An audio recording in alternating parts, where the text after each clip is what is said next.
Donald Trump साहब बड़े अरमानों के साथ में चाइना गए थे, लेकिन चाइना से भी खाली हाथ लौटना पड़ा है। अभी तक कोई ज्वाइंट प्रेस स्टेटमेंट जारी नहीं हुई है। दोनों देशों के बीच में आखिरकार क्या क्या समझौते हुए हैं, क्या क्या दोनों देश करने जा रहे हैं और क्या कुछ इस बैठक का, इस बातचीत का, इस दौरे का हासिल हुआ, इस बारे में स्पष्ट नहीं है। और दूसरा, जो सबसे बड़ी लालसा के साथ में, सबसे बड़ी दिल की ख्वाहिश के साथ में डोनाल्ड ट्रंप साहब गए थे कि ईरान के साथ में युद्ध खत्म करने को लेकर के चाइना अमेरिका के साथ में खड़ा हो जाएगा, वो बात भी होती हुई नजर नहीं आई। यानी चाइना ने बहुत मंद मंद मुस्कान में और बहुत आराम आराम से बहुत कुछ कह दिया और डोनाल्ड ट्रंप, उनकी हरकतें वायरल हो रही है। डोनाल्ड ट्रंप वो जैसी हरकतें कर रहे हैं, वैसी हरकतें अगर कोई और शख्स करता तो मुझे लगता कि चाइना के अंदर उसकी एंट्री बैन हो जाती। चाइना में कभी फिर वो आदमी घुस नहीं पाता, लेकिन डोनाल्ड ट्रंप अमेरिकी राष्ट्रपति हैं, शायद इस बात के लिए चाइना ने छोड़ दिया है। लेकिन सवाल क्या है?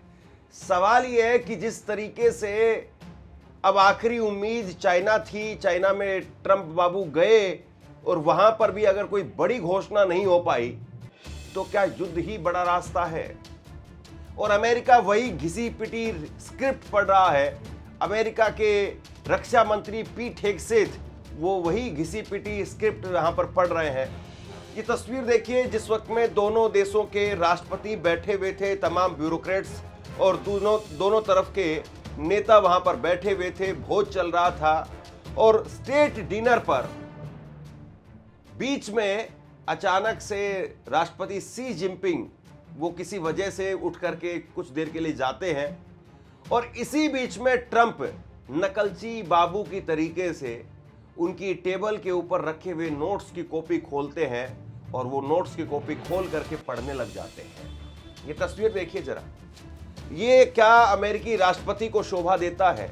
और मुझे लगता है कि चाइना के अंदर अगर किसी ने ये हिमाकत की होती कि वो डॉक्यूमेंट्स जो स्पेशली शी जिनपिंग के लिए रखे हुए हैं, वो की नोट्स हैं या क्या थे क्या नहीं थे, कहा नहीं जा सकता है, लेकिन जो उनके लिए रखे हुए थे शी जिनपिंग के लिए, अगर उनके राष्ट्रपति के साथ में अगर कोई इस तरीके की और गुस्ताखी करता तो मुझे लगता है कि चाइना के अंदर उसकी एंट्री बैन हो जाती हमेशा हमेशा के लिए।